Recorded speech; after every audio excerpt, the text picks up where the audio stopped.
Yeah, just recently I was on a trip up from Austin, Texas to Dallas, and on my way up to Dallas, I passed Waxahachie, Texas. Well, there was a school that my parents sent me to back in the early 1980s called Southwestern Assemblies of God Bible College, which later now I guess is called Southwestern Assemblies of God Bible University, or Southwestern Assemblies of God University. But it used to be a Bible college, and now it's a university. But just out of curiosity, I took the diversion exit off of the I-35 and drove into Waxahachie just to go down memory lane in my past, back in the 1980s. I attended this school for about a year and a half, and I went and drove back on the university, and this was around the Christmas period, so most of the students, in fact all of the students, were gone for Christmas. So the university was fairly empty, and I just parked my car over there and I walked around. And there were two new buildings there that had been built since I was there. And one of them is this John Hagee and Diana Hagee, or John and Diana Hagee Communications Center that is there. It's a very nice looking building. But I was kind of appalled that they would actually build a building in honor of John Hagee. I mean, I feel really sorry for people who are caught up in these kinds of ideologies and theologies, because I went to Southwestern for about a year and a half, and it was during that period of my life that I was really going through a lot of theological struggles over a lot of what I saw at the Assemblies of God school there, with the extreme emotionalism, the speaking in tongues, the very demonstrative, charismatic kind of prophetic kind of preaching that was going on, and everybody was trying to mimic and copy Jimmy Swaggart. Man, back then that was the big popular thing to do, because back at that point in the early 80s, Jimmy Swaggart was extremely popular in the South, and everybody was trying to mimic him and his mannerisms and everything else. But that was before Jimmy Swaggart actually fell with this whole scandal around the prostitutes and everything. But anyway, I was having a lot of struggles over it, and over the years I've kind of read myself into a different kind of worldview, and I'm still a Christian, but I just simply don't subscribe to this kind of Christianity. But John Hagee's got a lot of theological problems, the theology of the four blood moons. And I mean, you can get into studying John Hagee, but it's just amazing to me that an institution that would pretend to be an educational place to go to feed your mind and to grow spiritually would actually honor a man like this by building a building, an actual edifice, and putting his name on it. I mean, you talk about a religion of personality cults. I mean, that's what, to me, Pentecostalism and charismatic churches really are. It's just a big cultic group of cultic personalities, basically.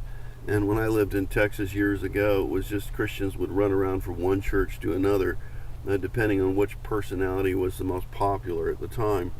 And I think Pentecostalism, by and large, is characterized by that kind of personality cult characteristic about it.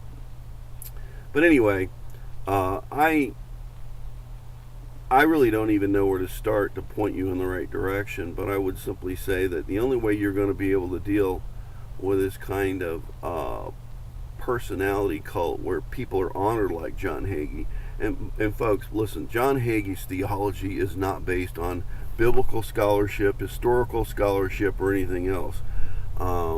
Dispensationalism is very prominent within Pentecostalism, and dispensationalism is a very varied theology. It's not a uniform creedal kind of theology where you're going to find uniformity. You're going to find all kinds of flavors of dispensationalism, everything from Baptist flavors of dispensationalism to extreme forms. But you've got progressive dispensationalism, you've got different schools of dispensationalism, and of course they keep changing their theology because the events of history keep changing, and so they have to keep changing things over and over and over again. I mean, a good example of that would be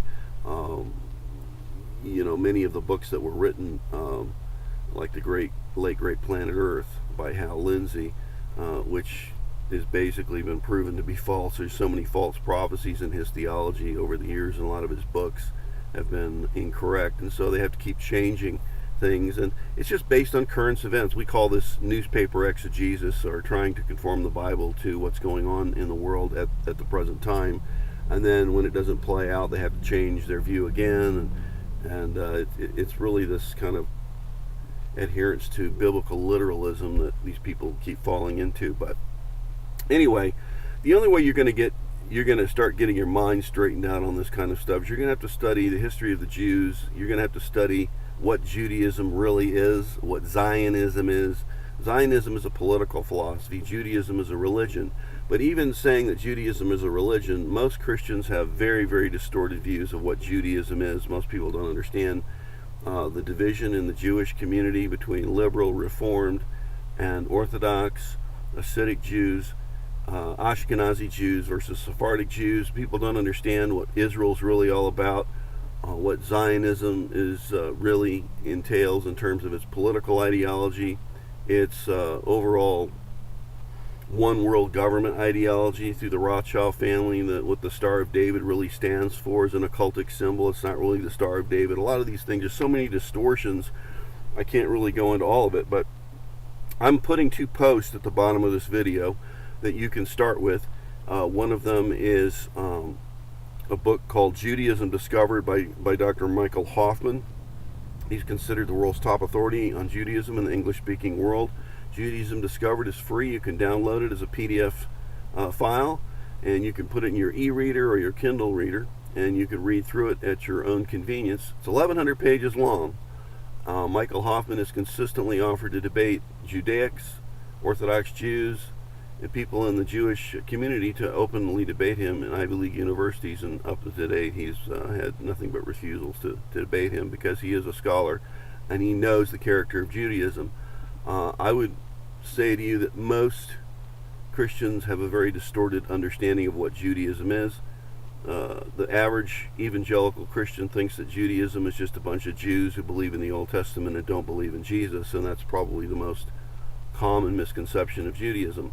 But you can read the book and you can discover it for yourself.